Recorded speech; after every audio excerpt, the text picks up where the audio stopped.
जय हिंद दोस्तों। आज के क्लास में आप सभी का स्वागत है। आज 45 दिन का जो हम लोग फतेह बैच स्टार्ट किए हैं उसका आज 5वां दिन है, डे 5। और पहले हम लोग क्या करेंगे, डे 4 पे आधारित जो प्रीवियस ईयर क्वेश्चन है उसको हम लोग हल करेंगे। ठीक, फिर इसी में कुछ प्रैक्टिस क्वेश्चन है उसको भी हल करेंगे। कुल टोटल 10 क्वेश्चन हम लोग हल करेंगे।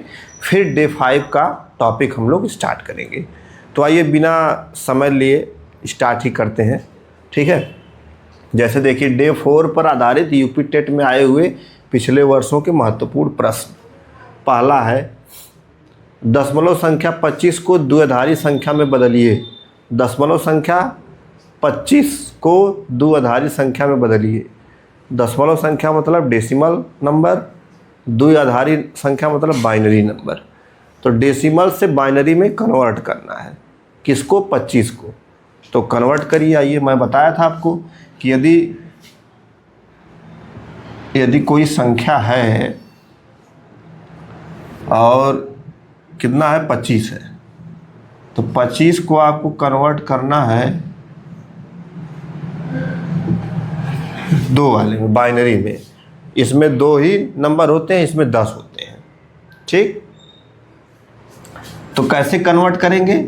चूंकि 2 में जो बेस 2 में कन्वर्ट करना है तो 2 से 25 में भाग देंगे। चलिए भाग दीजिए। 2 एक नम 2, 2 दूनी 4, 1 शेषफल हो गया। 2 छक 12, 0 शेषफल हो गया। 2 तिहाई 6, 0 शेषफल हो गया। 2 एक नम 2, 1 शेषफल हो गया। फिर 2 से भाग दें तो 1 ही रहेगा। ठीक है, तो ये ऐसे इसको लिख देंगे। तो क्या हो जाएगा आंसर? 25 10 is equal to 1 1 0 0 1 2। ये आंसर होगा। ऐसे ही लिख रहे ना, नीचे से ऊपर तक। तो 1 1 0 0 1 1 1 0 0 1 2, यानी कि पहला क्या होगा? ए ऑप्शन सही है। पता नहीं आपको समझ में आया कि नहीं आया? बहुत आसान है, कुछ नहीं करना इसमें। सीधे सीधे जब डेसिमल से बाइनरी में कन्वर्ट करना, तो बाइनरी में कन्वर्ट करना है तो 2 से भाग दे देंगे। ठीक है, और डेसिमल में जब करना होगा तो वही 2 का पावर 0, फिर 2 का पावर 1, ऐसे ही लिखते जाएंगे इसमें। ठीक है, तो ये हो गया पहला। दूसरा, द्विआधारी संख्या मैंने बाइनरी नंबर दिया है, अब डेसिमल में बदलना है। अब देखिए जैसे मैंने अभी बताया ना, तो आइए इसका उल्टा भी देख लेते हैं। अब बाइनरी दिया है, डेसिमल में बदलना है। क्या है? बाइनरी दिया है, डेसिमल में बदलना है। तो बाइनरी क्या है? 1 1 0 1 1 2 को बदलना है 10 में। ठीक, अब इसको मैंने बताया था कि ये इधर से स्टार्ट करेंगे, लेफ्ट से, राइट से स्टार्ट करेंगे, लेफ्ट होते हुए चले आएंगे। ठीक है, तो क्या है? 1 गुणे 2 का पावर 0, यहाँ 0 करेंगे। फिर ये 1 गुणे 2 का पावर 1 प्लस, फिर ये 0 है, 0 गुणे 2 का पावर 2, फिर प्लस 1 गुणे 2 का पावर 3 प्लस 1 गुणे ये 1 है 2 का पावर 4। तो 1 1 2 बार है। ठीक, 1 1 0 1 1। ठीक है, अब इसी को हल कर दीजिए। 2 पावर 0 में 1 प्लस 2 पावर 2 प्लस ये 0 हो जाएगा। इसको 2 दूनी 4 दूनी 8, इसको 16, 8 2 10 1 11, 16 और 11 27। तो कितना आंसर आएगा? 27। तो ये बी सही है। ठीक है, अब अगला देखते हैं। तीसरा, दशमलव संख्या 43 का बाइनरी रूप क्या है? तो वही 43 को अब क्या करेंगे? 2 से भाग देंगे। तो आइए 43 को 2 से भाग देते हैं। सीधे सीधे 43 को 2 से भाग देंगे। तो 2 से भाग दीजिए। 2 दूनी 4, 2 एक नम 2, यानी 1 शेषफल बचा। 2 दहा में 20, 1 शेषफल बचा। 2 पचे 10, 0 शेषफल बचा। 2 दूनी 4, एक शेषफल बचा, 2 एक नम 2, कितना शेषफल बचा, 0 बचा। ठीक, तो ये हो गया आपका, ये कर देंगे 200 तो ये एक शेषफल, ये ऐसे इसको लिख देंगे तो क्या होगा 1 0 1 0 1 1, ये हो जाएगा आंसर। तो 43 वाला कहाँ है, ये है 1 0 1 0 1 1, कहाँ है इसमें 1 0 1 0 1 1, सी सही है। ठीक है, तो क्वेश्चन नंबर 3 का सी, तो ये ऑप्शन सही हो जाएगा। चौथा देखिए, बाइनरी संख्या, मैं ऊपर का मिटा ही देता हूँ थोड़ा,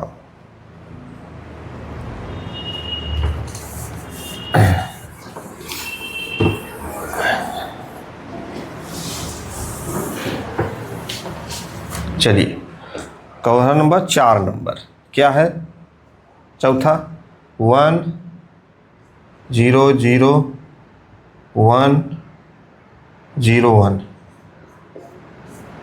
इसको कन्वर्ट करना है 10 में, मैंने डेसिमल में कन्वर्ट करना है ना, को डेसिमल संख्या में परिवर्तित कीजिए। चलिए तो इसको क्या करते हैं, सीधे सीधे लिखिए, 1 गुणे, इधर से स्टार्ट करेंगे तो 1 गुणे 2 की पावर 0 प्लस 0 गुणे 2 की पावर 1 प्लस ये 1 आ गया तो 1 गुणे 2 की पावर 2 प्लस 0 आ गया, 0 गुणे 2 की पावर 3 प्लस फिर ये 0 0 गुणे 2 की पावर 4 प्लस 1 गुणे 2 की पावर 5। ठीक, अब इसको हल कर दीजिए, 2 की पावर 0 माने 1, ये 0 हो जाएगा, ये 2 दूनी 4, ये भी 0 हो जाएगा, ये भी 0 हो जाएगा, ये 2 की पावर 5। 2 की पावर 5 का क्या होता है, 2 दूनी 4 दूनी 8 दूनी 16 दूनी 32, 3 2 5, 2 दूनी 4 दूनी 8 दूनी 16 दूनी 32, 32 32 4 36 1 37, 37, तो इसका आंसर क्या आएगा 37, ए सही है, चौथा का ए। ठीक है, अब 5वां नंबर, 100 का द्विआधारी मान क्या होगा, 100 का, तो 100 का निकालिए। अब 100 का निकालना तो क्या करना है, 100 का सीधे सीधे आप क्या करेंगे, 2 से भाग देते चले जाइए, 50 हो गया, यहाँ 0 हो गया।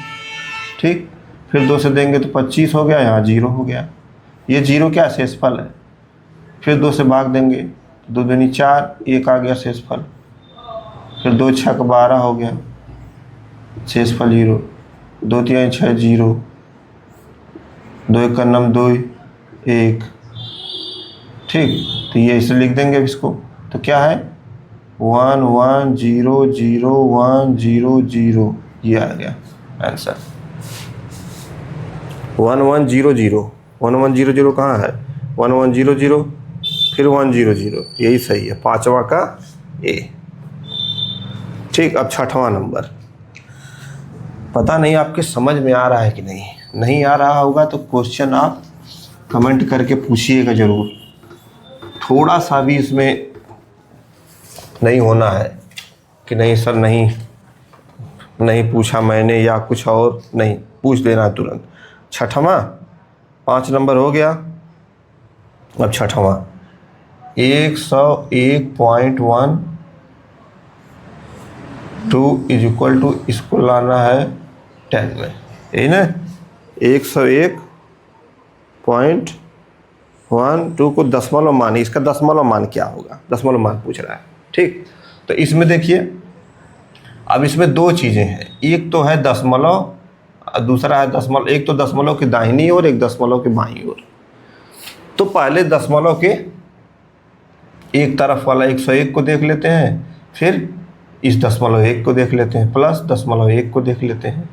तो 101 को जैसे हम लोग कन्वर्ट करते थे, कैसे, इधर से स्टार्ट करेंगे, इधर से, तो 1 गुणे 2 की पावर 0 प्लस 0 गुणे 2 की पावर 1 प्लस 1 गुणे 2 की पावर 2, ये तो इसका हो गया। इसका कुछ नहीं करना है, इसका इधर से स्टार्ट करेंगे, जब जैसे जैसे दशमलव से इधर बढ़ते जाएंगे, इस साइड इधर ऐसे आगे, तो धीरे धीरे संख्या का मान कम होता जाता है और दशमलव की इधर वाली संख्या का मान बढ़ता जाता है। इसीलिए देखिए हम लोग बढ़ाते जा रहे हैं, 2 की पावर 1 2 की पावर 2, ठीक है, और इधर हम लोग जैसे 2 का पावर 1 बढ़ाए तो इधर हम लोग 2 का पावर -1 से घटाते जाएंगे।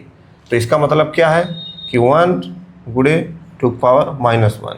फिर अगर यहाँ 2 रहता तो 2 गुणे 2 का पावर -2 ऐसे। तो इसका आंसर ये हो गया, माने 1/2 आ गया। इसका कितना आया, ये तो 0 हो जाएगा, ये 1, ये 2 दूनी 4, 4 और 1 5, इसका 5 आ गया, इसका 0.5 आ गया। 1/2 0.5, दोनों जोड़ देंगे, 5 + 0.5 5.5, तो 5.5 ए सही है, 6 का ए।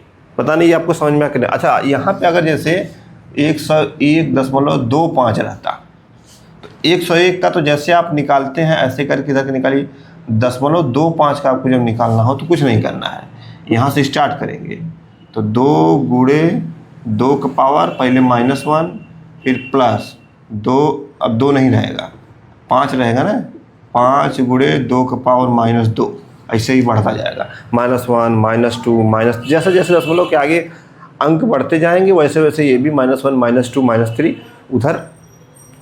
ये -1 -2 क्या है, ये घटते क्रम में जा रहा है, धीरे धीरे घट रहा है। -1 बड़ा है -2 से, फिर -2 बड़ा रहेगा -3 से, ठीक है। तो इधर जैसे जैसे जाएंगे दशमलव की इधर घटेगा मान, ठीक है। तो इसको ऐसे हल करेंगे। अगला क्वेश्चन क्या है, क्वेश्चन नंबर 7, अंकों 35079 का केवल एक बार प्रयोग करके बनाई जा सकने वाली सबसे बड़ी और सबसे छोटी संख्या का अंतर क्या है। ऑप्शन है 66,951, 66,941 ऐसे करके है, ठीक। तो अब इसमें देखिए आप कि अंकों 35079 का केवल एक बार प्रयोग करके, तो लिख लीजिए अंक 35079, ये है ना 35079। तो सबसे बड़ी संख्या बनाइए, करने वाली सबसे बड़ी संख्या बनाने के लिए सबसे बड़ा अंक सबसे पहले लेंगे, फिर उससे छोटा 7, 7 से छोटा 5, 5 से छोटा 3 और अंत में 0। ये सबसे बड़ी संख्या हो गई।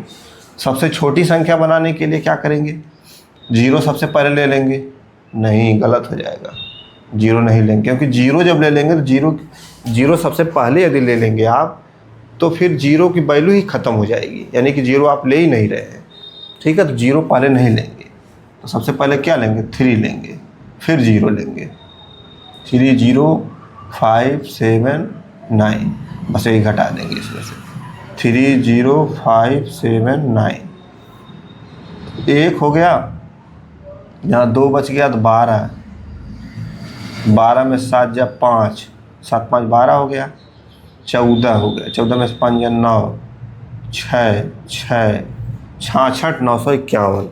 तो ये ए क्वेश्चन नंबर 7 का ए आंसर होगा, 66,951, ठीक है। अब आइए क्वेश्चन नंबर आगे वाला देखते हैं, 7 के आगे।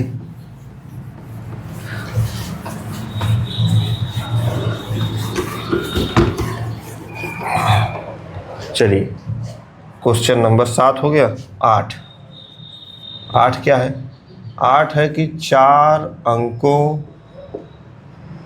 की सबसे बड़ी संख्या और 3 अंकों की सबसे छोटी संख्या, 3 अंकों की सबसे छोटी संख्या का योगफल क्या है, यही है, ठीक है। तो 4 अंकों की सबसे बड़ी संख्या और 3 अंकों की सबसे छोटी संख्या का योगफल क्या है। तो 4 अंकों की सबसे बड़ी संख्या, अच्छा जो मैं एक क्वेश्चन लिखा था ना, पहले आप एक काम करिएगा, पहले इसको आप खुद हल कर लीजिएगा, जब नहीं हल हो पाएगा तब ये देखिएगा, ये नहीं कि सीधे सीधे सॉल्यूशन ही देखने लगे, नहीं, पहले आप खुद प्रयास करिए, उसके बाद अगर कहीं कुछ मिस्टेक होता है या नहीं समझ में आ रहा है या आपकी कलम एकदम रुक जा रही है, आगे बढ़ नहीं पा रही है, तभी इसको देखिए। 4 अंकों की सबसे बड़ी संख्या, तो सबसे बड़ी संख्या 4 अंकों क्या होगी, 9,999, 4 अंक है। और 3 अंकों की सबसे छोटी संख्या, 3 अंकों की सबसे छोटी संख्या कितना होगा? 1000, 1000 होगा।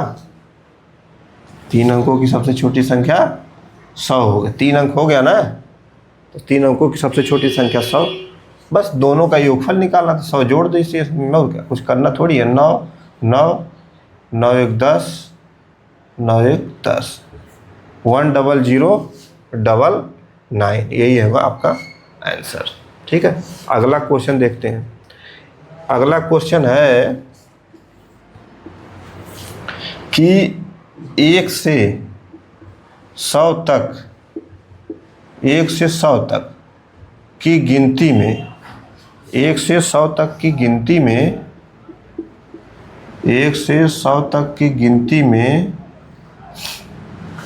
मतलब 1 से 100 तक की गिनती लिखने में अंक 9 का प्रयोग, अंक 9 का प्रयोग, अंक 9 का प्रयोग कितनी बार, कुल कितनी बार हुआ है, कुल कितनी बार?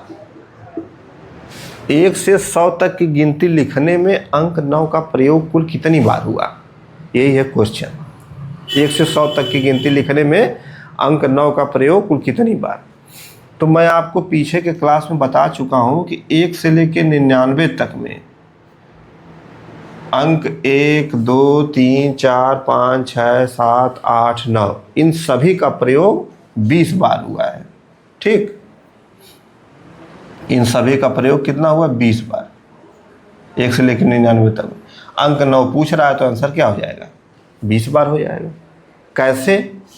मैं बता चुका हूँ कि पहले 9, फिर 19, फिर 29, फिर 39, फिर 49, फिर 59, फिर 69, 79, 89, 99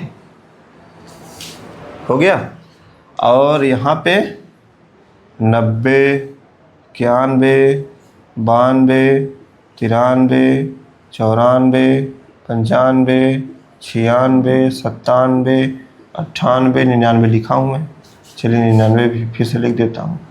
अब इसमें देखिए 9 कितनी बार है? 1 2 3 4 5 6 7 8 9 10, 10 बार इकाई स्थान पे, फिर 10 इधर भी 10 हो जाएगा, 10 बार दहाई स्थान पे, 10 10 20 हो जाएगा, 20 आंसर हो जाएगा।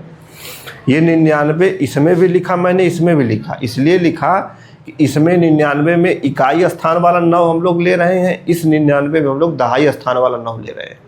ठीक है, इसलिए मैंने दोनों में लिख दिया। तो कितना हो जाएगा आंसर? 20 हो जाएगा। अगला क्वेश्चन,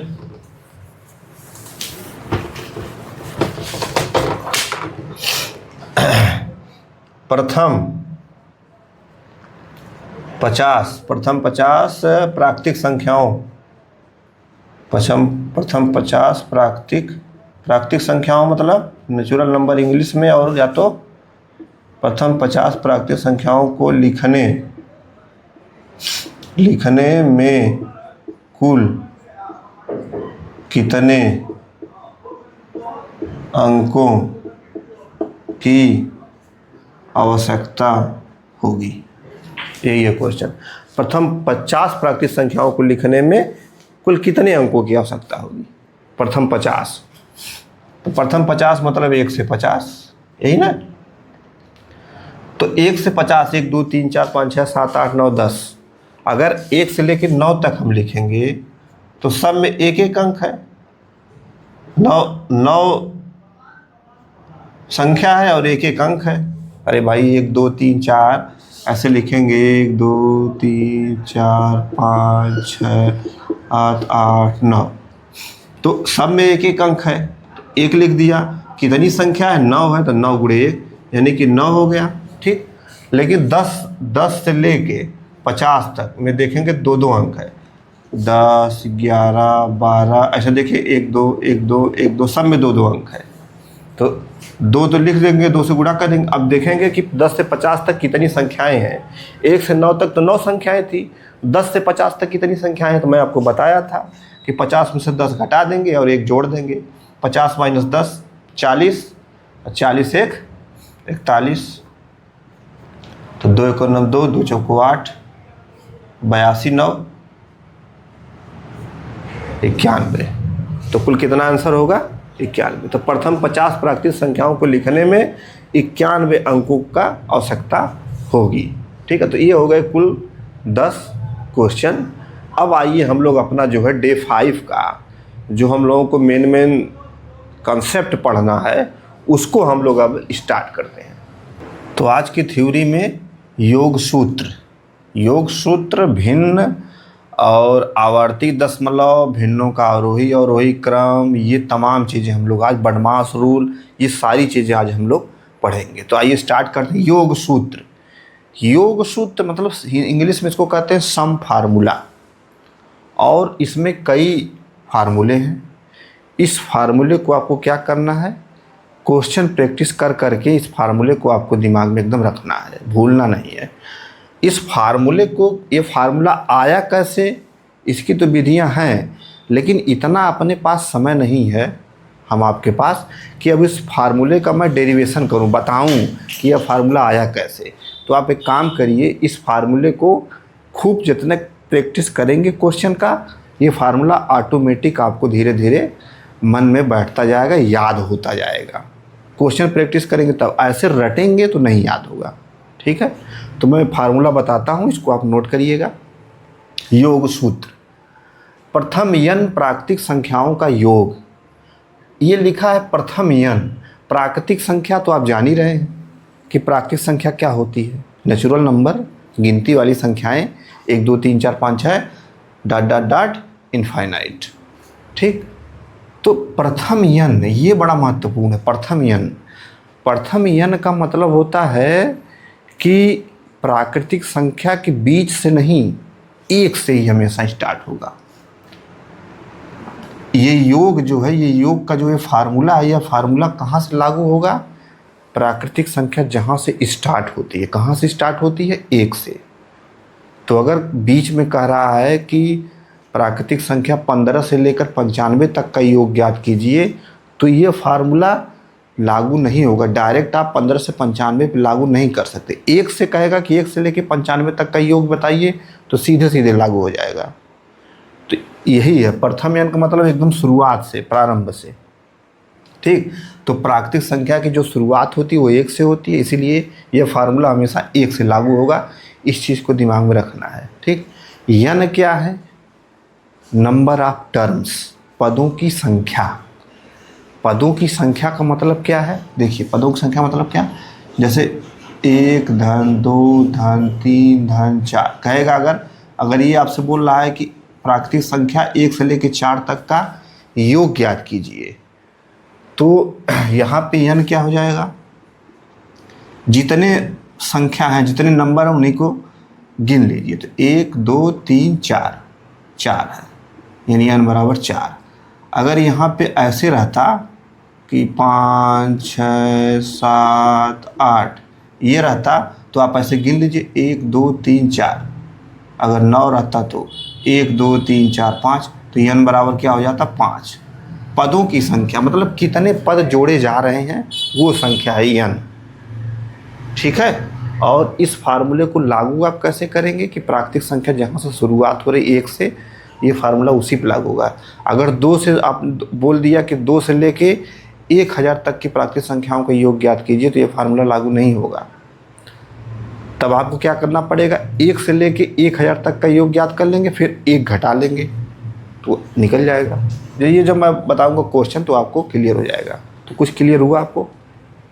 अच्छा, आगे प्रथम n सम संख्याओं का योग। तो अब देखिए, प्रथम n यहाँ भी है, तो इसका मतलब है कि सम संख्या जहाँ से स्टार्ट हो रही है वहाँ से। तो सम संख्या कहाँ से स्टार्ट होती है? 2 4 6 8 ऐसे। ठीक है, तो 2 4 6 8 पे ये फार्मूला लगेगा। ठीक, प्रथम n विषम, तो ये विषम संख्या जहाँ से स्टार्ट हुई 1 3 5 7, सम विषम मैं बता चुका हूँ। सम संख्या मतलब, सम संख्या की परिभाषा क्या है? ऐसी संख्याएं जो 2 से पूर्णतः विभाजित हो जाए। विषम संख्या मतलब ऐसी संख्याएं जो 2 से पूर्णतः विभाजित नहीं हो। ठीक है। तो प्रथम n प्राकृतिक संख्याओं के वर्गों का योग। अब ये तो आप क्लियर हो गया, प्रथम n प्राकृतिक संख्याओं के वर्गों का मतलब कि 1 का स्क्वायर प्लस 2 का स्क्वायर प्लस 3 का स्क्वायर। अब इनका योग क्या होगा, इनका योग अगर निकालना हो तो क्या होगा, तो इनका योग निकालने के लिए फार्मूला कौन सा लगेगा, n into n plus 1 2n+1/6। ठीक है, दिमाग में ऐसे आप रखेंगे। प्रथम n प्राकृतिक संख्याओं के घनों का योग मतलब कि 1 का क्यूब प्लस 2 का क्यूब 3 घात प्लस 3 का क्यूब प्लस 4 का क्यूब, ये घनों का योग है। तो ऐसा अगर मिलेगा तो ये वाला फार्मूला लागू होगा, n इंटू n+1/2 का होल स्क्वायर।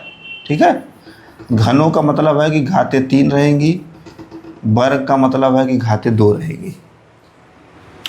प्रथम n सम संख्या के वर्गों का योग। सम संख्या के वर्गों का योग का मतलब आप समझ ही गए होंगे, 2 का स्क्वायर 4 का स्क्वायर प्लस 6 का स्क्वायर प्लस 8 का स्क्वायर प्लस 10 का स्क्वायर प्लस 12 का स्क्वायर, जहाँ तक कहेगा जोड़ने के लिए। तो जब ऐसा रहेगा तो ये फार्मूला लागू होगा, 2n इंटू n+1 2n+1/3। प्रथम n विषम संख्या के वर्गों का योग, माने विषम संख्या के वर्गों का योग मतलब 1 का स्क्वायर प्लस 3 का स्क्वायर प्लस 5 का स्क्वायर 7 का स्क्वायर 9 का स्क्वायर प्लस डॉट। ठीक है, तो इसका योग हो गया, ये फार्मूला लगेगा। ये इसका क्या है, 2 square 4 square 6 square 8 square plus dot, जितने भी पद होंगे। ठीक है, प्राकृतिक संख्याओं के घनों का योग माने 1 का क्यूब 2 का क्यूब 3 का क्यूब 4 का क्यूब प्लस डॉट। इसी तरह वर्गों का योग का मतलब स्क्वायर करके हो गया। तो ये हो गया योग सूत्र फार्मूला, और इस फार्मूले को ऐसे ही आप हल करेंगे। इस पे आधारित क्वेश्चन मैं अगले क्लास में हल कराऊंगा। कम्युनिटी पे भी कुछ क्वेश्चन मैं डालूंगा, उसको आप हल करिएगा। बाकी मैं अगले क्लास में इस पे प्रैक्टिस कराऊंगा क्वेश्चन का। ठीक है, तो अभी के लिए इतना जानिए। ठीक, अब आइए थोड़ा सा भिन्न को समझते हैं। भिन्न क्या है, तो मैंने आपको परिमेय संख्या के बारे में बताया था, रेशनल नंबर, और एक बताया था अपरिमेय संख्या, एक बताया था परिमेय संख्या। तो परिमेय संख्या क्या बताया था मैंने, कि ऐसी संख्या जो p/q के रूप में लिखी जाए, जहाँ p और q पूर्णांक हो तथा q is not equal to 0, q 0 के बराबर न हो, तो वह संख्या क्या कराएगी, परिमेय संख्या। ठीक, तो सभी परिमेय संख्याएं, जो परिमेय संख्याएं हैं, क्या वो भिन्न हो सकती हैं? सभी परिमेय संख्याएं हो सकती हैं, सभी तो नहीं होंगी, लेकिन परिमेय संख्याओं का ही एक रूप है भिन्न। परिमेय संख्याओं में से ही कुछ संख्याएं ऐसी हैं जो भिन्न का रूप ले लेती हैं, इसीलिए मैंने लिखा है कि भिन्न परिमेय संख्या का ही एक रूप है। तो क्या है भिन्न? भिन्न क्या है? ऐसी परिमेय संख्या जिसका हर एक के बराबर ना हो। एक के बराबर हो मत समझ लीजिएगा, एक के बराबर ना हो। यानी अगर ऐसी संख्या लिखने को मिले 5/1, तो ये क्या है, भिन्न नहीं है। ठीक है, हर एक नहीं होना चाहिए, ये भिन्न होने की कंडीशन है, शर्त है। कोई संख्या फ्रैक्शन या भिन्न तभी होगी जब उसका हर एक ना हो। ठीक है, उसका हर एक के बराबर ना हो। अगर एक के बराबर हो गया तो 100% है कि वो भिन्न नहीं रहेगी। तो भिन्न देखिए, यहाँ हर देखिए 2 है, यहाँ भी 2 है। अच्छा, अब हाँ, यहाँ पे देखिए ये 1/2 है तो भिन्न हो गई, ठीक है। लेकिन यहाँ पे 8/2 है तो 2 चौको 8 कर देंगे तो आंसर 4 आ जाएगा, और 4/1 फिर हो जाएगा, तो 4/1 हो जाएगा, यानी कि भिन्न नहीं है। तो 8/2 भिन्न नहीं है, क्योंकि उसको जब हल करेंगे तो आंसर 4 आएगा, और जब आंसर 4 आएगा तो इसका मतलब है कि 4/1 हर एक हो गया, तो इसका मतलब भिन्न नहीं है। तो भिन्न परिमेय संख्याओं में से ही कुछ संख्याएं होती हैं। अब भिन्न का हर जो होता है कभी भी एक के बराबर नहीं होता है। अब भिन्न के हर और अंश आपस में बड़ा छोटा के आधार पे भिन्न के कई प्रकार होते हैं। देखा जाता है भिन्न के प्रकार। उचित भिन्न, प्रॉपर फ्रैक्शन, पी और क्यू जो मैंने लिखा है वही पी बाई क्यू, अंश और हर। तो यदि हर बड़ा हो और अंश छोटा हो तो वह भिन्न क्या कहलाएगी? उचित भिन्न। हर बड़ा हो, देखिए इसमें सब में हर बड़ा है, 3, 8, 2, 5, 3 1 से बड़ा है, 8 1 से बड़ा है, 2 1 से बड़ा है, 5 2 से बड़ा है, तो सब में हर बड़ा है। यानी उचित भिन्न का मतलब होता है कि हर अंश से बड़ा हो। अनुचित भिन्न, अनुचित भिन्न में आप इम्प्रॉपर फ्रैक्शन इंग्लिश में, इसमें क्या है कि इसमें अंश बड़ा होगा, हर छोटा होगा। देखिए 7 बड़ा है 3 से, 5 बड़ा है 2 से, 8 बड़ा है 3 से, ये अनुचित भिन्न। एक भिन्न होती है मिश्रित भिन्न, मिक्स्ड फ्रैक्शन। यह अनुचित भिन्न का ही एक रूपांतरित रूप है, अनुचित का ही। जैसे 9/4, अब 9/4 क्या है? उचित है कि अनुचित है? यह अनुचित भिन्न है। क्यों अनुचित है? क्योंकि इसका अंश बड़ा है हर से, और जब अंश हर से बड़ा होता है तो वह अनुचित भिन्न कहलाती है। इसी को मैंने दूसरे रूप में लिख दिया है कि 2 सही 1/4, तो ये हो गया मिक्स्ड फ्रैक्शन। इसी को हम लोग क्या कहते हैं? Mixed fraction. इसको हम लोग क्या कहते हैं? इम्प्रॉपर फ्रैक्शन या मिश्रित भिन्न। तो भिन्न और भिन्न के प्रकार यही हैं, आपको भूलना नहीं है, ठीक है। अब बडमास रूल के बारे में थोड़ा समझ लेते हैं। अच्छा, भिन्न से संबंधित चीज़ें और हैं अभी, जैसे उसमें भिन्नों को आरोही और अवरोही क्रम में लिखना। और आरोही जानते ही होंगे आप, आरोही अवरोही। अवरोही मतलब डिसेंडिंग, इंग्लिश में डिसेंडिंग, और आरोही मतलब असेंडिंग, ठीक। तो अवरोही मतलब घटते हुए क्रम में, आरोही मतलब बढ़ते हुए क्रम में। तो भिन्नों का घटता हुआ भिन्न, कौन भिन्न बड़ी है, कौन भिन्न छोटी है, आपस में 4-5 भिन्न दे दिया, तुलना करिए, आरोही क्रम में लिखिए। तो ये चीज़ें अभी मैं बताऊंगा, ठीक है। तो पहले बडमास रूल समझ लेते हैं। तो ये हो गया योग सूत्र भिन्न। अब बडमास रूल सब नोट कर लीजिएगा, बड़ा इंपॉर्टेंट है। मैंने छांट के बड़ा सटीक लिखा है, ठीक है। ऐसा नहीं है कि आपको ये हर जगह मिल जाएगा, मिलेगा, लेकिन ऐसे शार्ट में तो मुश्किल ही है। बडमास, चलिए बडमास क्या है? ये बडमास क्यों आया? ये गणित में कुछ संक्रियाओं को हल करने के लिए, मैथमेटिकल ऑपरेशन करने के लिए बडमास रूल यूज किया गया। अच्छा, बडमास रूल का नाम बदमाश क्यों पड़ा? क्योंकि याद करने में आसानी है। बदमाश, बदमाश याद करने में आसानी है। अच्छा, इसका मतलब क्या है? जैसे बी, कोई भी क्वेश्चन हो, उसमें अगर ब्रैकेट आ रहा है, सबसे पहले उस क्वेश्चन में ब्रैकेट हो। अब ब्रैकेट में छोटा, मझला, बड़ा सब होता है, तो सबसे पहले कौन ब्रैकेट तोड़ेंगे? छोटा वाला, फिर मझला, फिर बड़ा, ठीक है। तो पहले हम लोग क्या तोड़ते हैं? ब्रैकेट तोड़ते हैं या कोष्टक तोड़ते हैं। बदमाश में लेफ़्ट से राइट चलते हैं, लेफ़्ट से राइट। अच्छा, ओ का मतलब होता है ऑफ, ऑफ मतलब होता है का। हालांकि का मतलब भी गुणा होता है, और मल्टीप्लिकेशन, यम मतलब यहाँ पे गुणा है, लेकिन का को पहले हल हम लोग करते हैं, ऑफ को पहले हल करते हैं। और ऑफ का मतलब और चीज़ें होती है, जैसे स्क्वायर रूट हो गया, क्यूब रूट हो गया, ये सब ऑर्डर में आते हैं। तो ऑफ का मतलब का या ऑर्डर भी होता है। तो अगर का आए या ऑर्डर में, अंडर रूट में आए, तो ये सब पहले हल करेंगे, ठीक है। तो ऑफ हो गया। डी से डिवीज़न, डिवीज़न मतलब भाग, तो जान ही रहे हैं आप, भाग। एम से मल्टीप्लिकेशन माने गुणा, तो गुणा, भाग के बाद गुणा। फिर एडिशन, सब्सट्रैक्शन, एडिशन मतलब जोड़, सब्सट्रैक्शन मतलब घटाना। तो ये एक क्रम है, ये एक क्रम है, ऐसा नहीं है कि उल्टा सीधा। जैसे लेफ़्ट से राइट कोई भी सवाल मिला तो सबसे पहले ब्रैकेट देखेंगे है कि नहीं उसमें, अगर है तो पहले ब्रैकेट वाला हल करेंगे, फिर ऑफ वाला हल करेंगे, फिर डिवीजन में भाग वाला, फिर गुणा वाला, फिर एडिशन वाला, फिर सब्सट्रैक्शन वाला। इसी क्रम में हम लोग चलेंगे। अब इसको एडिशन और सब्सट्रैक्शन, ये दोनों जो है, ये आपस में बुरा नहीं मानते हैं। बुरा नहीं मानते मतलब कि सब्सट्रैक्शन को पहले कर दिया जाए, जोड़ को बाद में कर दिया जाए, तो कोई दिक्कत नहीं है, बुरा नहीं मानते। लेकिन यदि गुणा और भाग को इधर उधर कर दिए तो ये बुरा मान जाते हैं। तो इसलिए हालांकि गुणा और भाग को लगभग मैथमेटिक्स में लगभग बराबर माना जाता है, बराबर ही माना जाता है। तो जो पहले पड़ेगा उसी को हम लोग हल करते हैं, ठीक है। तो बदमाश रूल ये हो गया, लेफ्ट से राइट चलेंगे, ठीक। इसका एक अपवाद है, अपवाद क्या कह लीजिए, मतलब इसी के अंदर समा जाता है, इसी रूल के अंदर वो समा जाता है कि जैसे केवल यदि क्वेश्चन में डिवीजन और मल्टीप्लिकेशन हो, जैसे ऐसा क्वेश्चन हो, यदि ऐसा क्वेश्चन देखिए इसमें डिवीजन है मल्टीप्लिकेशन है, तो लेफ्ट से राइट चलने में जो भी पहले पड़ेगा, जैसे यहाँ पे क्या पढ़ रहा है, डिवीजन पढ़ रहा है, तो हम लोग डिवीजन को ही हल करेंगे, फिर मल्टीप्लिकेशन हल करेंगे। अब देखिए 2 × 3 / 2, इसमें भी अगर लेफ्ट से राइट चलेंगे तो इसमें पहले क्या पढ़ रहा है, मल्टीप्लिकेशन पढ़ रहा है, तो इसमें पहले मल्टीप्लिकेशन हल करेंगे, ठीक है।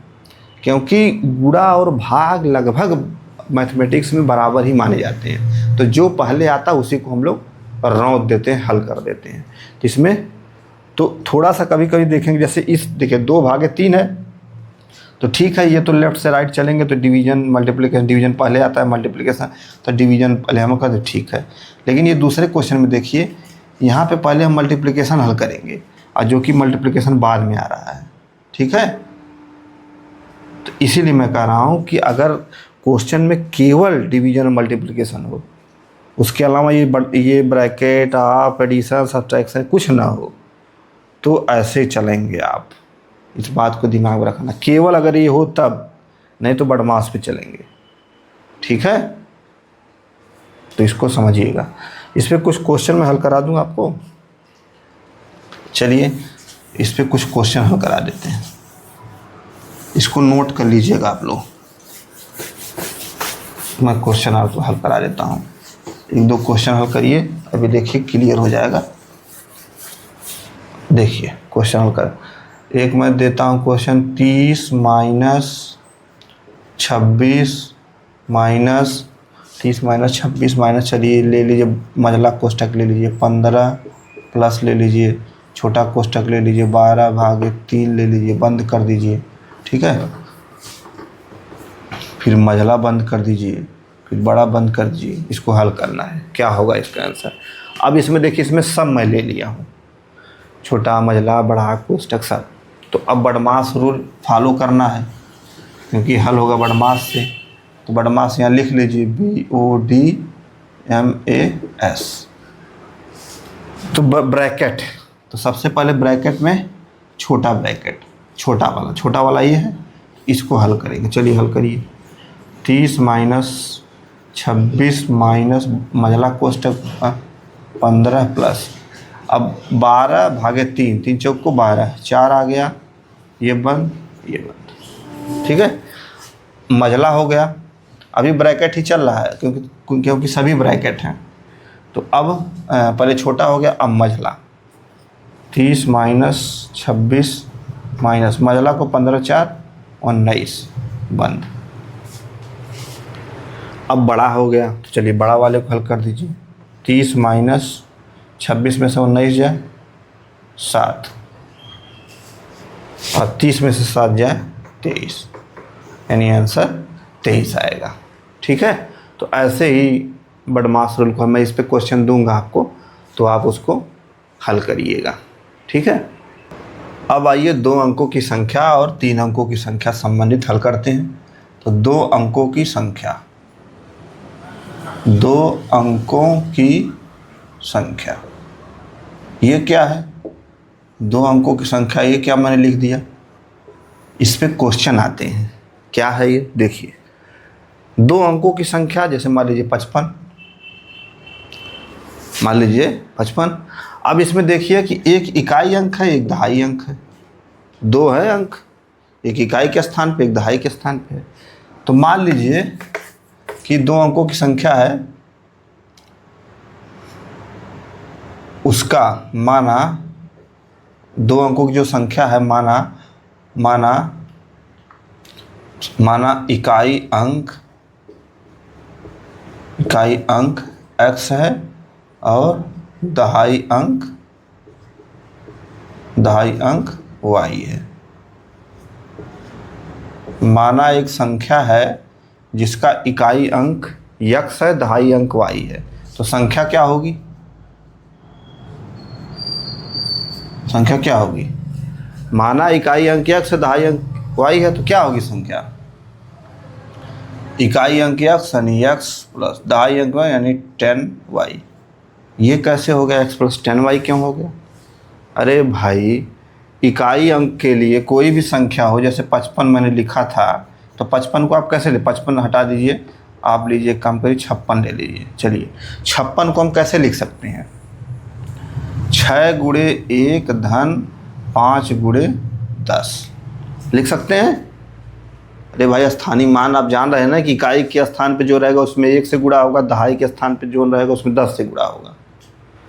तो क्या हुआ? 6। तो अब इकाई अंक मैंने माना है x, तो इकाई अंक ये है, दहाई अंक मैंने माना है y, तो दहाई अंक ये है y। ठीक, तो क्या हो जाएगा? 6 की जगह पे x रख दीजिए, x गुणे 1 प्लस 5 की जगह पे y रख दीजिए, तो y गुणे 10। तो क्या हो गया? ये x प्लस 10y हो गया ना, आ गया ना, x प्लस 10y। ठीक है, तो ऐसे तो ये संख्या हो गई, 56 निकल गया, 56 बराबर इतना, तो y x मैंने माना ही है, तो ये x प्लस 10y, ये हो गई संख्या पूरी 56। ये जैसे 56 बराबर इतना, तो इसे इतना बराबर पूरी संख्या। ठीक, तो ये हो गई आपकी पूरी संख्या। ठीक है, अंक पलटने पर संख्या का अंक पलट दीजिए। अंक पलटने पर, अंक पलटने पर मतलब अंक पलटने पर बनी संख्या, मैंने इकाई और दहाई हो गया, दहाई और इकाई हो गया, अंक पलटने पर बनी संख्या। तो अंक जब पलट देंगे तो y प्लस 10x हो जाएगा, क्योंकि जो इकाई के स्थान पे है वो दहाई चला जाएगा, जो दहाई के स्थान पे वो इकाई चला जाएगा। तो जो y था वो चला जाएगा इकाई के स्थान पे, तो y अकेले हो जाएगा, x चला जाएगा दहाई के स्थान पे, तो x में 10 से गुणा हो जाएगा। तो अंक पलटने पर बनी संख्या ये हो गई, और पुरानी संख्या ये है, तो अंतर निकाल लीजिए। अंतर, अंतर मतलब घटाना। तो y plus 10x minus x minus 10y, अंतर हो गया ना। अरे भाई, इसमें से इसमें घटा रहे हैं, तो कितना होगा? 10x minus x 9x minus 9y, यानी 9x माइनस y। ये हो गया अंतर, 9x माइनस y। तो अगर क्वेश्चन में दे कि 2 अंकों की एक संख्या है, उसके अंक ये हैं, और अंक पलटने पर बनी संख्या क्या होगी, या अंक पलटने पर पुरानी और नई संख्याओं का अंतर क्या होगा, तो सीधे ये फार्मूला आप यूज कर लेंगे। कहेगा कि ये यदि एक संख्या इतना है, ठीक, कहेगा कि अब संख्याओं के अंक पलटने पर बनी संख्या इतनी है, तो अंतर क्या होगा, तो ये सीधे सीधे फार्मूला लगा देंगे। ठीक है, योग भी इसका कर सकते हैं। चलिए योग कर लीजिए, ये तो अंतर हो गया, योग कर लीजिए दोनों का। अंक पलटने पर जो बनी संख्या है और जो पुरानी संख्या है, दोनों को जोड़ दीजिए। तो x plus 10y plus y plus 10x, तो x 11x प्लस 11y, यानी 11x प्लस y। तो योग हो जाएगा 11x प्लस y, अंतर हो जाएगा 9x माइनस y। तो ये तो 2 अंक की हुई, 3 अंक की भी आती है क्वेश्चन में, 3 अंक का भी आता है। तो 3 अंक में क्या होगा? 3 अंकों की संख्या लिखता हूँ मैं यहाँ पे। भाई 3 अंकों की भी तो संख्या पूछती है कभी कभी क्वेश्चन में, एग्जाम में 3 अंकों की संख्या। चलिए इकाई अंक मान लीजिए उसका, उस संख्या का इकाई अंक मान लीजिए x, दहाई मान लीजिए y, सैकड़ा मान लीजिए z। ठीक है, तो संख्या क्या होगी? संख्या क्या होगी? 326 को हम कर लोग कैसे लिख सकते हैं? 3 अंकों की संख्या है ये, कैसे लिख सकते हैं इसको हम लोग? 6 गुणे 1 धन 2 गुणे 10 धन 3 गुणे 100 लिख सकते हैं। अरे भाई, वही तो मैंने कुछ लिखा, तो मैंने उसको तोड़ दिया स्थानीय मान करके निकाल के। ठीक है, तो क्या है देखिए, अब इकाई के स्थान पे x है, दहाई के स्थान पे y है, इसके स्थान पे z है, रख दीजिए। x की जगह 6 की जगह पे x रखिए तो x गुणे 1 प्लस 2 गुणे 10, 2 कहाँ है, 2 की जगह पे y है तो y गुणे 10, 3 की जगह पे क्या है, z है तो z गुणे 100। तो कितनी आ गई संख्या, x plus 10y plus 100z। तो संख्या क्या हो गई, यहाँ पे संख्या में लिख दे रहा हूँ, संख्या कितनी हो गई, ये x plus 10y plus 100z। ये तो मैंने समझाने के लिए लिख दिया, मैं डायरेक्ट लिख सकता था लेकिन समझाने के लिए आपको ये चीज़ करनी पड़ी। नहीं तो आप कहते कि संख्या कहाँ से आप इतना लिख दिए, कहाँ से आ गई, तो ऐसे ही आती है। ठीक है, ऐसे ही इसको हम लोग हल करते हैं। तो ये हो गई संख्या। अब अंक पलटने पर, अंक पलट दीजिए, इनका भी कुछ कर दीजिए भाई, इनका भी कुछ कल्याण। तो इनका अगर मान लीजिए अंक कैसे पलटेंगे, इकाई दहाई पलट दीजिए, दहाई इकाई ऐसे कर दीजिए। तो यदि आप अंक पलटें, चलिए अंक पलटिए, अंक पलटने पर, तो अंक जब पलटेंगे तो क्या होगा, जैसे 325 था ना, अगर इसको पलटेंगे जैसे भी करेंगे तो 2 तो बीच में ही रहेगा, 2 तो चेंज होगा नहीं, 2 अपने स्थान पे ही रहेगा।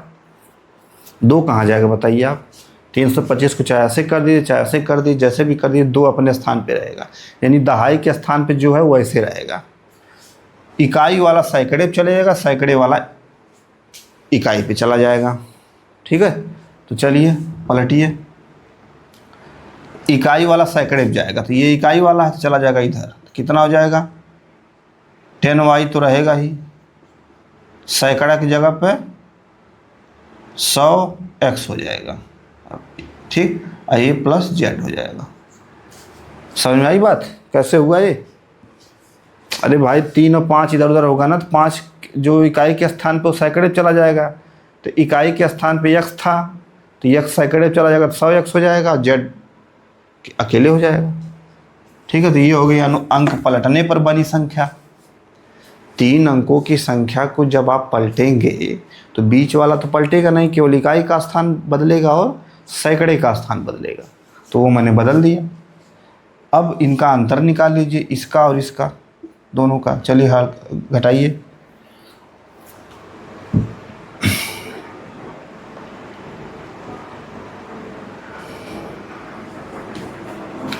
x plus 10y plus 100z minus 10y minus 100x minus z। कहीं कट रहा है, ये कट गया, ये मैं अंतर निकाल रहा हूँ, ये कट गया, फिर x, ये एक x बचा, ये 100x, तो कितना होगा, माइनस 99x और ये 99z, तो 99 कॉमन हो गया, z माइनस x, तो ये हो गया अंतर। तो ये फार्मूला भी आप डायरेक्ट लगा सकते हैं, 99z माइनस x। तो 3 अंकों की संख्या ऐसे, अंतर अगर 3 अंकों की संख्या दिया है, फिर कह रहा है अंक पलटने पर बड़ी संख्या का अंतर क्या होगा, तो सीधे फार्मूला यूज कर दीजिए। 2 अंकों की दिया, वहाँ भी कह रहा है कि अंक पलटने पर बनी संख्या और पुरानी संख्या का अंतर दिया, योग क्या होगा, तो ऐसे लगा दीजिए। ठीक है, तो ये हो गया 2 अंकों की संख्या और 3 अंकों की संख्या को अंक पलटने पर क्या होता है क्या नहीं, उसको मैंने बताया। इस पे क्वेश्चन आते हैं, ऐसा नहीं कि इस पे क्वेश्चन नहीं आते हैं। ठीक है, तो इसको आप समझते रहिएगा, इस पे क्वेश्चन बहुत आते हैं। ठीक है, चलिए इसको मिटाते हैं, इसको आप नोट कर लीजिएगा। आज थियरी हम लोग पढ़ेंगे, इस पे आधारित क्वेश्चन कल हल करेंगे हम लोग। ठीक है,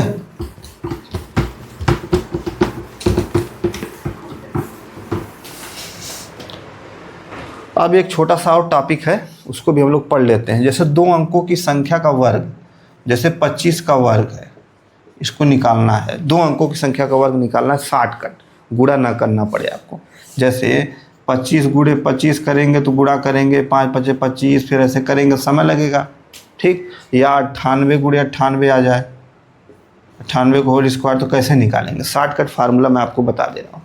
जो इकाई अंक है ना उसका स्क्वायर कर देंगे, कितना आएगा? 25।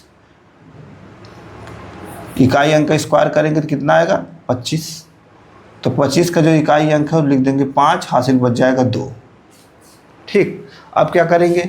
इकाई अंक, दहाई अंक और पावर तीनों का आपस में गुणा कर देंगे। तो 5 दूनी 10, दूनी 20, 20 आया। 20 में ये 2 जोड़ देंगे, 20 2 22, 22 के 2, फिर 2 हासिल बच गया, ठीक। फिर ये 2 का जो दहाई के स्थान पे इसका स्क्वायर करेंगे, इसका वर्ग करेंगे, तो 2 दूनी 4, 4 आ गया। 4 और 2 जोड़ देंगे तो 625। तो 25 25 सही है 625। ये शॉर्टकट तरीका है। जैसे 98 का निकालिए। अब 8 का वर्ग करिए, 8 64, 4 हो गया, हासिल 6 हो गया। 9 8 72 दूना 144, 72 दूना कितना? 144 होता है ना। 72 गुणे 2, 2 दूनी 4, हाँ 144। 9 8 72 दूना 144, 144 और ये 6, 6 4 10, 4 1 5, 150। तो 150 के 0 हासिल बचल 15, 9 81 और 15, इसमें 81 15 कर 5 1 6 8 1 9, 96, 96 0 4। तो 98 का वर्ग हो जाएगा आपका 96 0 4। आपको गुणा नहीं करना पड़ेगा। तो ये स्क्वायर का वर्ग में कभी कभी ऐसे क्वेश्चन आ जाते हैं, तो आप इसको भी दिमाग में आप रखेंगे, ठीक है। अब 2 टॉपिक और हैं। एक तो बचा है आवर्ती दशमलव का, ठीक, और दूसरा है टॉपिक कि कौन भिन्न बड़ी है कौन छोटी है। तो आइए अब उसको भी देख लेते हैं। अगला टॉपिक दशमलव प्रसार, डेसिमल एक्सपेंशन। पहले ये समझ लीजिए कि दशमलव प्रसार है क्या। दशमलव प्रसार है क्या? दशमलव प्रसार, तो दशमलव प्रसार हमेशा वास्तविक संख्याओं का ही होता है, रियल नंबर, जिसको इंग्लिश में ये रियल नंबर कहते हैं, जिसमें रियल नंबर में परिमेय संख्या, परिमेय संख्या ये सब सम्मिलित हो जाती हैं, ठीक है। तो परिमेय संख्याओं का भी दशमलव प्रसार होता है, अपरिमेय संख्याओं का भी दशमलव प्रसार होता है, और भिन्न का भी दशमलव प्रसार होता है, ठीक है। तो ज़्यादातर परिमेय संख्या और भिन्न का ही दशमलव प्रसार हम लोग देखते हैं, ठीक है। अपरिमेय का भी देखते हैं लेकिन बहुत कम। तो दशमलव प्रसार, जैसे आप किसी भी संख्या में किसी भी संख्या से जब भाग देते हैं तो 2 ही रिजल्ट आते हैं। या तो शेषफल 0 हो जाएगा, भाग पूरी तरह चली जाएगी, पूरी तरह विभाजित हो जाएगा, या तो शेषफल बचेगा, फिर भाग देंगे फिर शेषफल बचेगा, ठीक। दशमलव लगाने के बाद फिर आगे बढ़ेंगे तो फिर हो सकता है शेषफल बचे। जैसे 1/2 मैंने लिखा, अगर अब 1 में 2 से भाग मैंने दिया तो भाग जाएगा नहीं, दशमलव लगाऊंगा, 0 बढ़ेगा 0.5। अब 0.5 के बाद शेषफल 0 हो गया, बात ख़त्म, माने मामला क्या हो गया? शांत हो गया, अब आगे नहीं बढ़ रहा है। लेकिन अगर हम लोग यहीं पे 1/3 ले लें, फिर दशमलव बढ़ाएंगे 3 तरीके 9, फिर 1 आएगा, फिर 0 बढ़ेगा 3 तरीके 9, 3 तरीके 9, 3 तरीके 9, ऐसे ही होता जाएगा। इसका कोई लिमिट नहीं है, कोई सीमा नहीं है, इनफाइनाइट जाएगा। तो अब देखिए यहाँ पे दशमलव के बाद मामला शांत हो गया, शेषफल 0 हो गया, काम खत्म।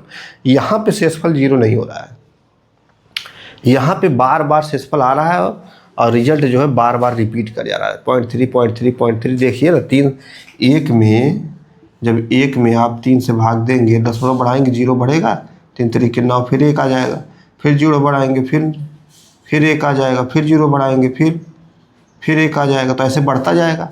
अब देखिए ये 0.33 अब ये ख़त्म होने का नाम नहीं ले रहा, ये 0 हो ही नहीं रहा शेषफल, और यहाँ पे 0.1/2 में सीधे 0 हो गया।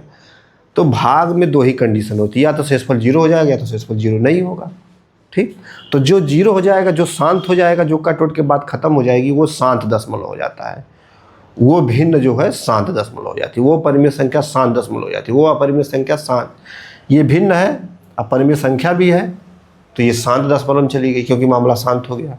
1/3 ये किस में जा रहा है? ये अशांत में जा रहा है, क्योंकि मामला शांत नहीं हो, अशांत है, नॉन टर्मिनेटिंग। ये सीधे सीधे टर्मिनेट हो जा रहा है, ये शेषफल 0, ये नॉन टर्मिनेटिंग हो जा रहा है। 0.333, क्योंकि जीरो हो ही नहीं रहा शेषफल और ये आगे बढ़ता चला जा रहा है। अब देखिए, अब यहीं पे कुछ संख्याएं ऐसी होती हैं, इसी में ध्यान देने वाली बात है। टर्मिनेटिंग जो हो गया, जो शांत दशमलव हो गया तो हो गया, काम खत्म उसका, ठीक। जो नॉन टर्मिनेटिंग होते हैं उसमें भी दो प्रकार आते हैं। नॉन टर्मिनेटिंग में माने जो दशमलव के बाद भाग, मतलब जो इसका शेषफल जीरो नहीं होता है, जिस भाग का या जिस भिन्न में हर से अंश में भाग देंगे, तो जिस भिन्न का हल करने पे शेषफल जीरो नहीं होगा, उसमें दो कंडीशन बनती है। एक कंडीशन बनती है कि दशमलव के बाद एक ही संख्या बार बार रिपीट कर रही है, जैसे 1/3 में हम लोग देखें तो 0.3333 रिपीट कर रही है। एक कंडीशन और बनती है कि पॉइंट के बाद रुकता भी नहीं है, जैसे ये तो रुक नहीं रहा है, 0.3333 चला जा रहा है, लेकिन संख्या रिपीट कर रहा है। और एक कंडीशन बनती है कि रुक तो नहीं रहा है, ठीक है, लेकिन संख्या भी बदल रही है। जैसे पाई का मान मैंने लिखा है ना, 3.141589292658। देखिए यहाँ पे दशमलव के बाद कोई भी संख्या जो है, देखिए कोई ऐसा समूह या अंक रिपीट नहीं कर रहा है बार बार। रिपीट का मतलब बार बार रिपीट। देखिए 14159, कोई ऐसा संख्या या इसमें से कोई अंक या कोई समूह बार बार नहीं रिपीट कर रहा है। तो दो कंडीशन बनती है जिसका शेषफल, जिस भिन्न का शेषफल शून्य नहीं होता है। एक दशमलव के बाद एक ही संख्या रिपीट करती है, और एक दशमलव के बाद एक संख्या नहीं, कोई संख्या कोई निश्चित नहीं कौन आ रही कौन जा रही है, ठीक। तो जैसे एक सेब है, मैं कहूँ आपसे कि दो भागों में दो लोगों को देना है, तो आप क्या करेंगे? उसको आधा आधा काट के एक लोगों को दे देंगे, तो कोई दिक्कत नहीं, काम खत्म, मामला शांत हो जाएगा। लेकिन अगर एक सेब उसको मैं कहूँ 3 लोगों को दीजिए, तो मामला वहाँ फंसेगा, क्योंकि 3 लोगों को कैसे आप बांटेंगे? तो वही तो मामला अशांत है, अशांति फैल जाएगी, तो अशांत दशमलव में वो चला जाएगा, ठीक है। तो यही है। तो दशमलव प्रसार, डेसिमल एक्सपेंशन किसका होता है? परिमेय संख्याओं का भी होता है, अपरिमेय संख्याओं का भी होता है। कुल मिला के कहिए तो रियल नंबर का होता है, वास्तविक संख्या का होता है। वास्तविक संख्या में परिमेय संख्या, अपरिमेय संख्या सब आती है, ठीक है। जैसे रियल नंबर में 1 भी आता है, रियल नंबर में 1 भी आता है। अब एक आप सोचेंगे कि 1 कैसे जो है, इसका दशमलव प्रसार कैसे है? क्यों नहीं है भाई? 1 को हम क्या लिख सकते हैं? 1.00000 लिख सकते हैं, या इसको हम लोग ये भी कभी कभी लिखते हैं 0.9999, ये भी भाई 0.99 लगभग 1 के बराबर है, 0.9 बार लिख देते हैं कभी कभी, ठीक है। तो रियल नंबर को का दशमलव प्रसार हम लोग लिख सकते हैं, ठीक है। अब देखिए यहाँ पे मैंने लिखा है दशमलव प्रसार डेसिमल एक्सपेंशन, शांत दशमलव टर्मिनेटिंग डेसिमल, अशांत दशमलव नॉन टर्मिनेटिंग डेसिमल। तो टर्मिनेटिंग में मैंने बताया जैसा कि भाग देने पे शेषफल शून्य हो जाता है, मामला शांत हो जाता है, बात खत्म हो जाती है। 1/2 74.58 ये सब क्या है? तो जो शांत दशमलव होता है, जिस भिन्न या जिस संख्या का दशमलव हल करने पे शांत होता है, वो परिमेय संख्या में आता है। तो शांत दशमलव वाली सारी संख्याएं परिमेय संख्याएं होंगी, ठीक। अशांत में 2 टाइप आ जाते हैं। 2 टाइप मैंने बताया कैसे आते हैं, कि एक तो दशमलव के बाद कोई नंबर या ग्रुप, नंबर का ग्रुप जो है रिपीट कर रहा है बार बार, तो वो हो जाएगा। तो ठीक है, यहाँ पे देखिए ये रिपीट कर रहा है, एक अंक है रिपीट कर रहा है, तो ये अशांत अनावर्ती में चला जाएगा। नहीं, इसमें आ जाएगा अशांत आवर्ती में, ठीक है। इस वाले में क्या, जैसे अशांत में क्या है? अशांत का मतलब शेषफल 0 नहीं हो रहा है, बार बार आ रहा है, मामला आगे बढ़ रहा है, ठीक। अब उसमें नॉन टर्मिनेटिंग रिपीटिंग, यानी जैसे 1/3 का मैंने अभी किया तो 0.33333, तो पॉइंट के बाद एक ही अंक बार बार रिपीट कर रहा है, तो अशांत आवर्ती हो जाएगा। पॉइंट के बाद एक अंक या कोई अंकों का समूह बार बार रिपीट नहीं कर रहा है, अलग अलग अंक आ रहे हैं, तो वो अशांत अनावर्ती, नॉन टर्मिनेटिंग नॉन रिपीटिंग में आ जाएगा, ठीक। अशांत आवर्ती वाले भी परिमेय संख्या होती हैं, और अशांत अनावर्ती दशमलव में अपरिमेय संख्या होती है। जैसे √2 का मान आप निकालेंगे तो जो भी एक दशमलव के बाद आएगा वो कभी भी एक तो रुकेगा नहीं, दूसरा कोई अंक या समूह रिपीट नहीं करेगा, ठीक है। जैसे 1.33333, ये नहीं, ये स्थिति नहीं रहेगी क्योंकि ये एक ही अंक आ रहा है, रिपीट कर रहा है, ठीक। ये स्थिति रहेगी 1.723282860, ऐसे करते करते चला जाएगा। कोई अंक या अंकों का समूह बार बार रिपीट नहीं करेगा, तो वो अशांत आवर्ती। तो अशांत अनावर्ती का अर्थ हो गया कि ऐसा दशमलव प्रसार जिसका दशमलव के बाद न तो वो रुक रहा है, लगातार जा रहा है, और रिपीट भी नहीं कर रहा है। और अशांत आवर्ती में रुक तो नहीं रहा है लेकिन रिपीट कर रहा है, ठीक। तो इस वाले में जो संख्याएं आती हैं वो अपरिमेय हो जाती हैं। इसीलिए मैंने कहा था 22/7 इसमें आएगा, अब पाई इसमें आएगी। चूँकि पाई का मान 22/7 हम लोग लेते हैं, लेकिन एक लगभग मान है 22/7। पाई का एक्चुअल वैल्यू आज तक नहीं पता है किसी को। दशमलव के कितने अंकों बाद निकाली गई है, सुपर कंप्यूटर ने निकाला है, लेकिन आज तक क्लियर नहीं हुआ कि पाई का एक्चुअल वैल्यू क्या है। ये तो हम लोग गणित की गणनाओं के लिए पाई का मान 22/7 मान लेते हैं। 22/7 परिमेय संख्या है, पाई अपरिमेय है, क्योंकि पाई का मान दशमलव के बाद देखिए अब 22/7 का रिपीट करेगा। निकाल के देख लीजिए, देखिए जैसे ये 22 है, 7 से भाग दीजिए, 7 तरीके 21, 1 आ गया, दशमलव बढ़ाएंगे 0 बढ़ेगा, 7 × 9 7, 10 में 7 × 3, फिर 7 × 4 28, फिर 2, फिर 0 बढ़ेगा, 7 दूनी 14, फिर 6, फिर 0 बढ़ेगा, 7 × 7 49, 7 × 8 56, 8 आ जाएगा, 4 बचेगा, फिर ऐसे करता चला जाएगा। 1 4 2 8, 1 4 2 8 ऐसे करके रिपीट करेगा, ठीक है। तो 22/7 का मान दशमलव के बाद कुछ अंकों का समूह बार बार रिपीट करता है, इसलिए 22/7 इसमें आता है। तो ये चीज़ मैंने जब आपको परिमेय संख्या बताई तो वहाँ मैंने बताया था कि परिमेय संख्या को पहचानेंगे कैसे। तो इसी दशमलव प्रसार से, जिस संख्या का दशमलव प्रसार नॉन टर्मिनेटिंग में आएगा उसमें चेक करना पड़ेगा कि नॉन टर्मिनेटिंग नॉन रिपीटिंग है, रिपीट तो नहीं कर रहा है। अगर रिपीट नहीं कर रहा है तो सीधे सीधे अपरिमेय में चला जाएगा वो संख्या। रिपीट कर रहा है तो परिमेय में चला जाएगा, बाकी ये शांत तो परिमेय होता ही है, ठीक। तो ये शांत दशमलव अशांत दशमलव का था। अच्छा, अब इसमें थोड़ा सा और आगे हम लोग बढ़ते हैं। एक क्वेश्चन आता है एग्जाम में, इसको आप नोट कर लीजिएगा, मैं इसको मिटाने जा रहा हूँ। एक क्वेश्चन आता है, क्या क्वेश्चन आता है? क्वेश्चन आता है कि जैसे 1.333 ऐसा बढ़ता चला गया, तो इसको हम लोग क्या लिखते हैं? 1.3 बार। जिस अंक या अंकों के समूह के ऊपर बार का प्रयोग किया गया है वो अंक या अंकों का समूह बार बार रिपीट करेगा। बार का मतलब है रिपीट करेगा वो संख्या, उसका कोई लिमिट नहीं। अगर 3 के ऊपर बार है तो 3 3 3 3 चला जाएगा, ठीक। बार का मतलब समझ में आया, ठीक है। तो अगर जैसे 1/3 का मान जो हम लोग निकालते हैं 0.33333 ऐसे आता चला जाता है, तो हम लोग क्या इसको लिख देते हैं 0.3 बार। 1/3 का मान सीधे सीधे हम लोग क्या लिख देते हैं 0.3 बार, ठीक है। तो ये हो गया दशमलव प्रसार। अब ये तो डेसिमल है, जैसे ये 0.3 बार है, अब इसको हमको भिन्न में बदलना है, फ्रैक्शन में बदलना है, तो कैसे बदलेंगे? ये क्वेश्चन एग्जाम में आते हैं, तो इसको थोड़ा सा हम लोग देखते हैं कि कैसे ये बदला जाएगा। जैसे 0.3 बार है, अब इसको भिन्न में बदलना है, तो कुछ नहीं करना है। 3 है, 3 को लिख लेंगे, ठीक।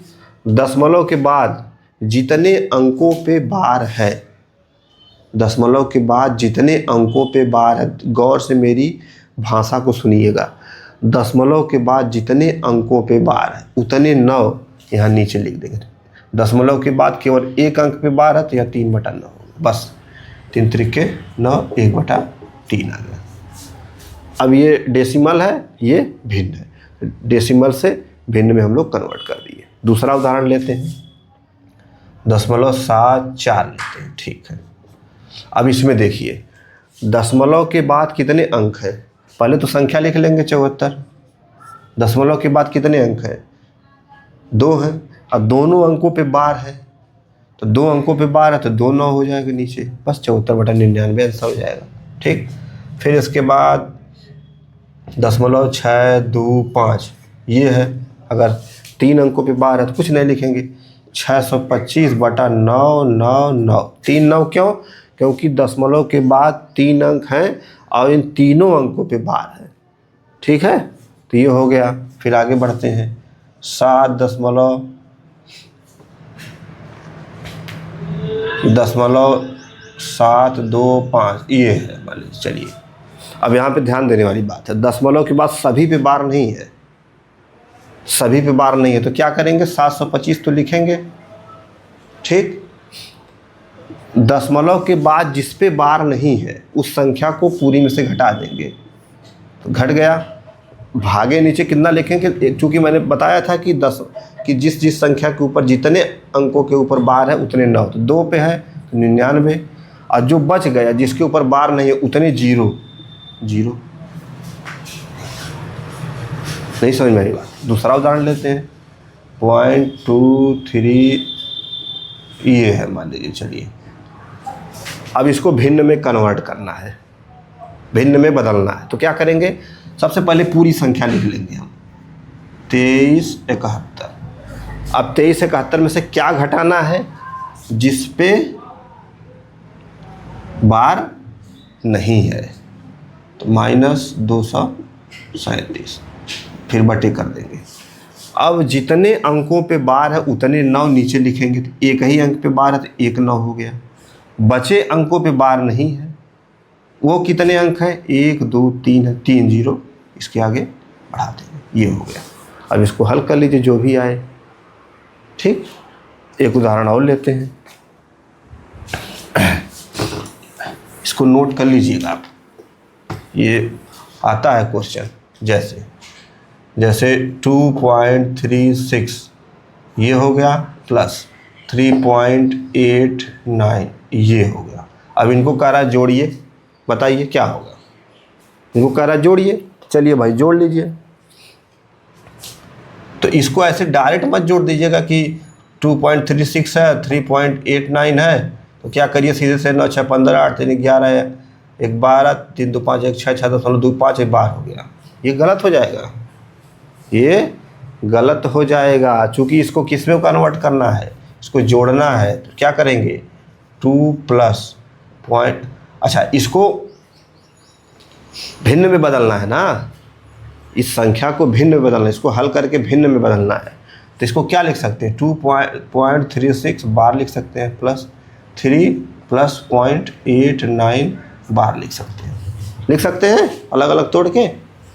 2 तो 2 ही रहेगा, ठीक है। 0.36 को आप लिख सकते हैं कि 36/2 है तो 99, प्लस 3 प्लस 89 माइनस 8/90। ये चीज़ समझ में आई। 89 मैंने लिखा, दशमलव के बाद एक अंक ऐसा है जिसमें बार, इसके ऊपर बार नहीं है, उतना घटा देंगे, बटा एक ही अंक के ऊपर बार है तो 1 9 लिख देंगे, और दशमलव के बाद एक अंक ऐसा है जिस पे बार नहीं तो उतने 0 लिख देंगे। ठीक, अब इसको हल कर देंगे, तो 2 प्लस ये कटेगा, कितना आएगा, 6 से कटेगा, जो भी कटे अपना, जो ये 5 हो जाएगा, 2 3 5 प्लस 36/99 प्लस ये 9 में से 8 जाए 1, 81/90।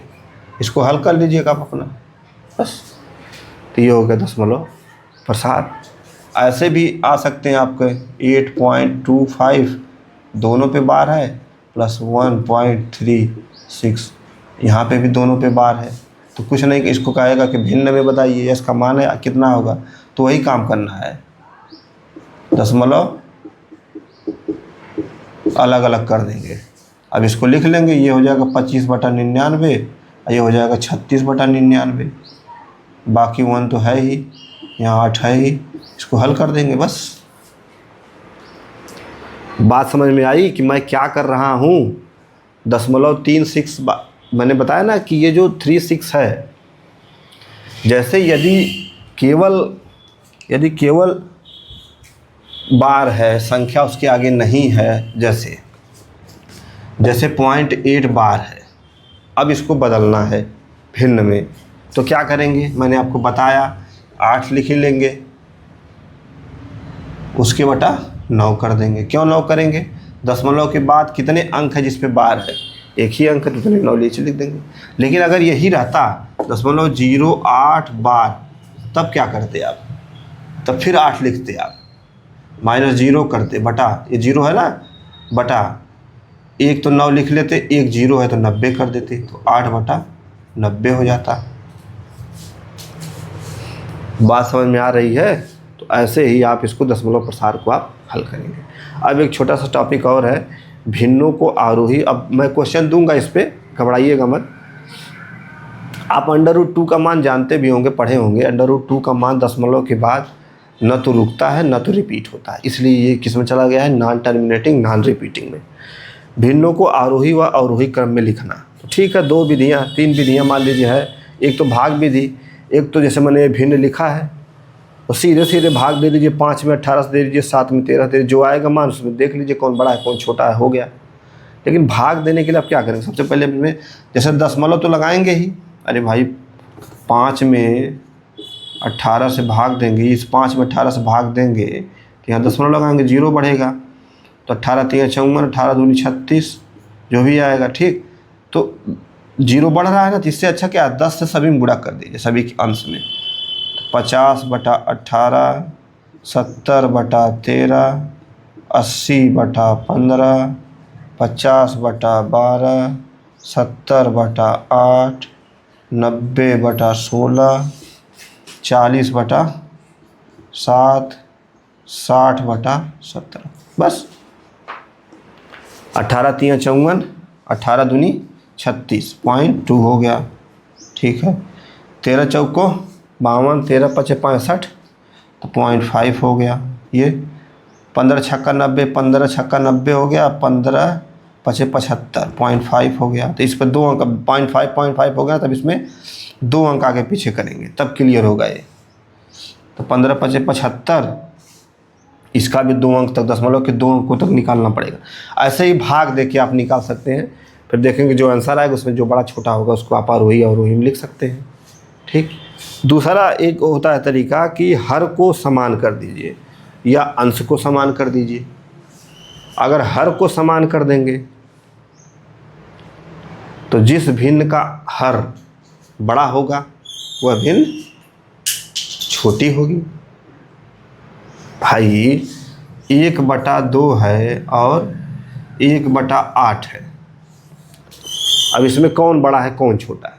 तो मैंने बोला ना कि जिस भिन्न का हर बड़ा होगा वह भिन्न छोटी होगी। यदि अंश बराबर है तो, यदि भिन्नों का अंश बराबर है तो जिस भिन्न का हर बड़ा होगा वह भिन्न छोटी होगी, सबसे छोटी होगी।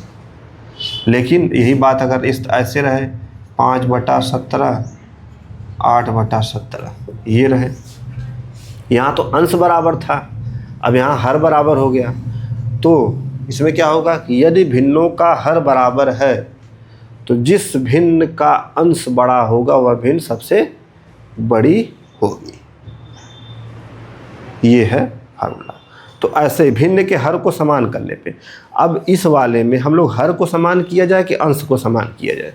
समान कैसे करेंगे? लसा एलसीएम लेकर, लसा एलसीएम आप जान ही रहे, गुणनखंड करके निकाल। जैसे एलसीएम कैसे निकाला जाता है, एलसीएम मैं आगे भी बताऊंगा, आगे के क्लास में बताऊंगा। जैसे 2 और 4 का एलसीएम निकालना है, ठीक, तो 2 से क्या करेंगे, फिर 2 से करेंगे तो 2 दूनी 4, 2 और 4 का एलसीएम 4 होगा। इसी तरह इसमें आसान कौन है, हर का एलसीएम निकालना कि अंश का एलसीएम निकालना? 5 7 8, 5 7 9 4 6, ऊपर का एलसीएम निकालना आसान है।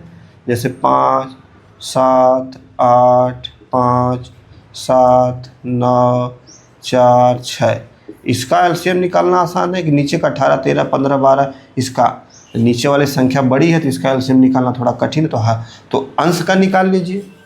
अंश वाला रूल लागू करिए कि जिस भिन्न का अंश अगर बराबर हो गया, अंश बराबर हो गया, तो जो नीचे अगर हर जिसका बड़ा होगा वो सबसे छोटी भिन्न होगी। तो निकालिए इसका। 5 ले लीजिए तो 1 7 8 1 7 9 4 6, फिर कितने से लेंगे? 7 से ले लीजिए 1 1 8 1 1 9 4 6, ठीक। अब 2 ले लीजिए, चलिए 1 1 4 1 9 2 3, ऐसे करते चले जाइए। तो ये इसका निकालना आसान है, लेकिन हर का निकालना कठिन है। एलसीएम निकाल लेंगे, फिर उसी जैसे छोटा सा मैं बता देता हूँ, फिर इसको आप हल करिएगा, ठीक है, क्योंकि आज का लेक्चर थोड़ा बड़ा हो गया है। जैसे मैं छोटा सा ले लेता हूँ, एक छोटी संख्या ले लेता हूँ, जैसे 1/8 और 1/4। अब इसमें बड़ा छोटा कौन है, ठीक। तो चूंकि यहाँ पे तो सीधे सीधे पता चल जा रहा है कि अंश यदि बराबर है तो जिस भिन्न का हर बड़ा होगा वह भिन्न छोटी होगी, यानी 1/8 1/4 से छोटा है, ठीक। लेकिन अगर यहाँ पे मैं लिख दूँ 3/8 और 1/4, तो फिर कुछ बराबर नहीं, ना तो अंश बराबर ना तो हर बराबर है। तो कैसे पता करेंगे? या तो अंश का एलसीएम निकाल लेंगे या तो हर का एलसीएम निकाल लेंगे। चलिए एलसीएम निकालते हैं। अंश का निकालिए, 3 और 1 का, तो 3 हो गया, यानी एलसीएम 3 आ गया, ठीक। तो अंश का एलसीएम कितना आया? 3। तो क्या करेंगे? 3 से 3 गुणे 3/8 गुणे 3, फिर 3 गुणे 4, 3 से गुणा कर देंगे। आंसर में 3 से गुणा कर, 3 3 के 9 बटा 8 3 के 24, 3/12 कितना आ गया? 3/3 तो क्या ये क्लियर हुआ? इसमें अंश हर कुछ बराबर हुआ? कुछ बराबर हुआ नहीं, बराबर हुआ। तो जो गुणा किए हम लोग एलसीएम से, उस एलसीएम में आपको ध्यान देना है कि गुणा कैसे करें कि या तो हर बराबर है या तो अंश। तो चूँकि अंश का हम लोग निकाले तो अंश को बराबर करना है। तो यदि 3 से इसमें गुणा कर देंगे केवल 1/4 में, तो हो जाएगा काम। देखिए 3/8 तो था ही, यहाँ 3 गुणे 1/3 गुणे 4, ठीक हो गया क्लियर। अब 3/8 3/12, अब देख लीजिए जो बड़ा है ऊपर का बराबर हो गया।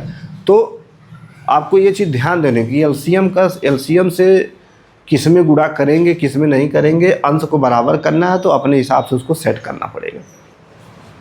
अब देखिए 3 अंश बराबर हो गया, तो मैंने बताया कि जिस भिन्न का हर बड़ा होगा वह भिन्न छोटी होगी। तो 8 12 में कौन बड़ा है? 12, यानी 3/12 छोटा होगा। 3/12 लेस देन 3/8, ये हो जाएगा आंसर। तो इसी प्रकार इसको भी हल करिए आप, इसको भी हल करेंगे। आगे की क्लास में भी मैं इसको हल करवाऊँगा इस टाइप के क्वेश्चन, ठीक है। तो आज का क्लास इसी पे हम लोग समाप्त करते हैं। इसको आप ज़रूर हल करिएगा, चेक करिएगा। अंश का एलसीएम निकाल के चेक करिएगा, हर वाले में थोड़ा बड़ा है, अंश का निकालिएगा। तो डे 5 का आज डे 5 समाप्त होता है, और आगे की क्लास में हम लोग डे 6 छठवां दिन रहेगा। बाकी जो बचे टॉपिक हैं उनको हम लोग पढ़ेंगे। नंबर सिस्टम से संबंधित जो भी टॉपिक अभी बचे हुए हैं उसको हम लोग पढ़ेंगे, और जो आज हमने बताया इस पर क्वेश्चन भी प्रैक्टिस पहले करेंगे 6वें दिन में। फिर इसके बाद हम लोग क्या स्टार्ट करेंगे? टॉपिक स्टार्ट करेंगे। तब तक के लिए पीछे जो हमने कम्युनिटी पे डाला है क्वेश्चन, वो थ्योरी मैंने जो पढ़ाया वो सारी चीज़ें रिवाइज करते रहिए, पढ़ते रहिए, खूब क्वेश्चन लगाइए, तब इसके बाद जाके हम लोग 30 में 30 नंबर पाएंगे। तो मिलते हैं आपसे अगले क्लास में। Thank you.